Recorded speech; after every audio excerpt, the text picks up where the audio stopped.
आप अपना भविष्य तो नहीं बदल सकते, लेकिन आप अपनी आदतें बदल सकते हो। और निश्चित रूप से आपकी यही आदतें आपका भविष्य बदल देगी। सपने वो नहीं होते जो हम नींद में देखते हैं, बल्कि सपने तो वो होते हैं जो हमें नींद नहीं आने देते। जब हम सोते हैं तो हमारा शरीर मृत शरीर के समान होता है, और जब हम उठते हैं तो हमारा एक नया जन्म होता है। इस नए जन्म के साथ ही हमें अपने जीवन की शुरुआत करनी चाहिए। अपने दिन को, अपने जीवन को एक नई दिशा देनी चाहिए। दिन के पूरे 24 घंटे में सबसे ज्यादा खूबसूरत और सबसे ज्यादा ऊर्जावान और जीवन को सबसे ज्यादा प्रभावित करने वाला समय सुबह का ही होता है। और इस सुबह के समय में जिन आदतों को आप अपने जीवन में अपनाओगे, वो आदतें आपके पूरे दिन को नहीं, बल्कि आपकी पूरी जिंदगी को भी प्रभावित करेगी और आपके लक्ष्यों पर सकारात्मक प्रभाव डाल सकती है। आपकी सफलता और असफलता में सुबह की आदतों का महत्वपूर्ण योगदान होता है। आज मैं आपको सुबह की ऐसी आदतों के बारे में बताऊंगा जिसे अगर आपने अपने जीवन में अपना लिया तो आप अपने आज को और अपने आने वाले हर पल को, पूरे जीवन को बदल सकते हो और अपने जीवन में सब कुछ हासिल कर सकते हो। आपकी अभी की आदतें ही आपके भविष्य का निर्माण करती है। एक बार की बात है, महात्मा गौतम बुद्ध अपने सभी शिष्यों को आश्रम में उपदेश दे रहे थे। वो शिष्यों को जीवन में अपनाई जाने वाली सुबह की आदतों के बारे में बता रहे थे। वो उनको बता रहे थे कि इस प्रकार की आदतें अपनाकर हम अपने हर दिन को और पूरे जीवन को बेहतर बना सकते हैं। फिर महात्मा बुद्ध अपने शिष्यों से कहते हैं कि हमें जल्दी यानी सूर्य की किरणों के साथ ही उठ जाना चाहिए। जब सूर्य की किरणें निकलती है तो वो पूरी प्रकृति को ऊर्जा प्रदान करती है और हमें भी उस ऊर्जा का आनंद उठाना चाहिए। जो व्यक्ति देर से उठता है वो सूर्य की उस ऊर्जा को ग्रहण नहीं कर सकता और पूरे दिन नीरस रहता है। उसका पूरा दिन आलस से भरा हुआ रहता है। फिर महात्मा गौतम बुद्ध पहली आदत बताते हुए अपने शिष्यों से कहते हैं कि चाहे हमारा कल कैसा भी हो, कैसा भी बीता हो, लेकिन हमें आज की शुरुआत सकारात्मक बातों के साथ ही करनी चाहिए। हमें सुबह उठते ही सबसे पहले सभी को आभार प्रकट करना चाहिए। हमें उन लोगों का धन्यवाद करना चाहिए जिन लोगों ने हमारी बुरे समय में मदद की है। हमें उस परम पिता परमेश्वर को धन्यवाद देना चाहिए जिन्होंने हमें स्वस्थ शरीर प्रदान किया है। हमारे अंदर किसी भी प्रकार की कोई कमी नहीं रखी। हम स्वयं चल सकते हैं, बोल सकते हैं, सुन सकते हैं, इस प्रकृति की सुंदरता को देख सकते हैं। चिड़िया के चहचहाने की आवाजों को, नदियों के बहने की आवाजों को हम सुन सकते हैं, क्योंकि बहुत से लोगों ने तो ये देखा भी नहीं होगा क्योंकि उनके आँख नहीं है। कुछ लोगों ने तो इसे सुना भी नहीं होगा क्योंकि उनके कान नहीं है। बहुत से लोग तो चल भी नहीं पाते क्योंकि उनके पैर नहीं है। हमें परमात्मा का आभार प्रकट करना चाहिए कि उन्होंने हमें इस काबिल बनाया है कि हम अपना काम स्वयं कर सकते हैं। किसी और पर हमें निर्भर नहीं रहना पड़ता, जबकि बहुत से लोगों को चलने के लिए भी दूसरों का सहारा लेना पड़ता है। वो दूसरों के ऊपर निर्भर रहते हैं। हमें इस प्रकृति को, अपने आसपास की चीजों का धन्यवाद करना चाहिए जिन्होंने हमारी जिंदगी को इतना सुंदर बनाया है। ये रंग बिरंगे फूल जो हमें खुशबू प्रदान करते हैं, वो नदी जो हमें पीने का पानी उपलब्ध कराती है, ये पेड़ पौधे, ये शुद्ध हवा, ये फल हमें इस प्रकृति से प्राप्त होते हैं। हमें इन सब का आभार प्रकट करना चाहिए, इनको धन्यवाद देना चाहिए। इन सब ने मिलकर हमारे जीवन को बेहद ही खूबसूरत बनाया है। इसके बाद महात्मा गौतम बुद्ध अपने शिष्यों को सुबह की दूसरी आदत बताते हैं कि आभार प्रकट करने के बाद हमें ध्यान करना चाहिए। हमारे मन के भीतर कई तरह के विचार चल रहे होते हैं। विचारों का एक कोलाहल मचा रहता है। हम नहीं चाहते, फिर भी हमारे मन में कोई ना कोई विचार आ ही जाता है और इन विचारों के कारण ही हम तनाव महसूस करते हैं। हमें इन विचारों को शांत करना होगा और हम इन विचारों को ध्यान के माध्यम से ही रोक सकते हैं। इसके लिए हमें शांत जगह पर बैठ जाना है और अपनी आती जाती सांसों पर ध्यान लगाना है।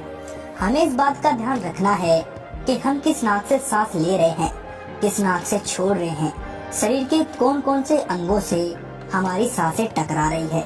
जब हम अपना पूरा ध्यान अपनी सांसों पर लगाएंगे तो हमारा मन एक जगह केंद्रित हो जाएगा और भटकना बंद कर देगा। और जब हमारा मन एक जगह केंद्रित हो जाता है तो हमारे मन को एक नई ऊर्जा प्रदान होती है और वही ऊर्जा हमारे दिल को उत्साह से भर देती है और एक खुशी प्रदान करती है। ध्यान करने से हमारा दिमाग स्वस्थ हो जाता है, हमारे मन के सारे विचार खत्म हो जाते हैं और दिन में हम जब भी कोई कार्य करने वाले होते हैं तो उसके लिए हमें निर्णय लेने में भी बड़ी आसानी होती है और हम सही और स्पष्ट फैसले ले पाते हैं और अपने काम को पूरे लगन व मन के साथ पूरा कर पाते हैं। हमारा पूरा दिन तनाव मुक्त रहता है, जिससे हम अपने अंदर एक अजीब सी खुशबू का अनुभव करते हैं और हम पूरे दिन प्रसन्न भी रहते हैं। जो भी हमारे फालतू के विचार हैं, ध्यान करने से वो दूर हो जाते हैं। इसके बाद महात्मा गौतम बुद्ध अपने सभी शिष्यों को तीसरी आदत बताते हैं कि आभार प्रकट करने के बाद और ध्यान करने के बाद तुम्हें व्यायाम करना चाहिए। हमारे शरीर के लिए जितना जरूरी भोजन और पानी है, उतना ही जरूरी व्यायाम भी है। व्यायाम करने से हमारा शरीर स्वस्थ व तंदुरुस्त रहता है और हमारा मन प्रसन्न रहता है।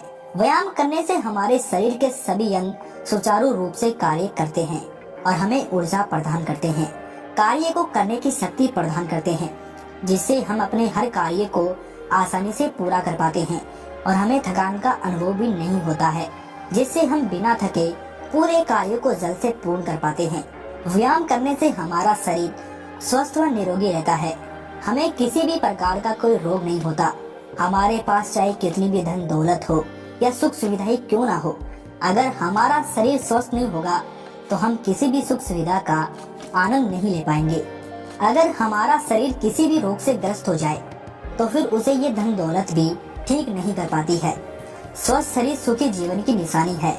जितना हम अपने शरीर को कष्ट देंगे उतना ही हमारा शरीर हमें सुख प्रदान करेगा और जितना हम अपने शरीर को आराम देंगे उतना ही ये हमें कष्ट प्रदान करेगा। इसीलिए हमें नियमित रूप से व्यायाम करना जरूरी है। व्यायाम करने से हम पूरे दिन प्रसन्न रहते हैं और अपने सभी कार्यों को आसानी से कर पाते हैं।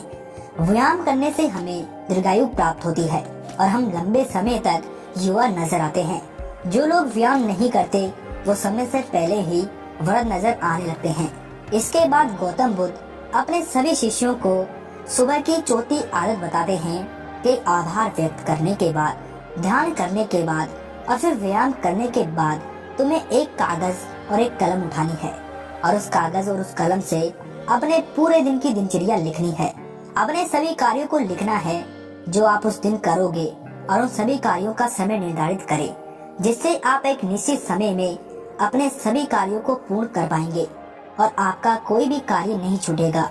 और एक बात का और ध्यान रखें, आप अपने उन कार्यों में एक ऐसा कार्य लिखें जिसमें तुम किसी व्यक्ति या पशु की निस्वार्थ भावना से मदद करो, जैसे कि किसी गरीब को भोजन खिला दिया, किसी पशु को घास डाल दी या फिर उसे पानी पिला दिया।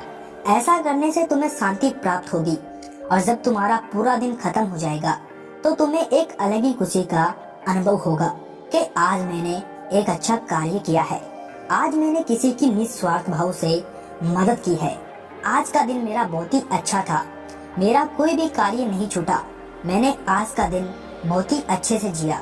फिर महात्मा गौतम बुद्ध अपने सभी शिष्यों को सुबह की 5वीं आदत बताते हैं और कहते हैं कि आभार व्यक्त करने के बाद, ध्यान करने के बाद, व्यायाम करने के बाद और अपने विचारों को कागज पर लिखने के बाद तुम्हें कोई प्रेरणादायक ग्रंथ पढ़ना चाहिए।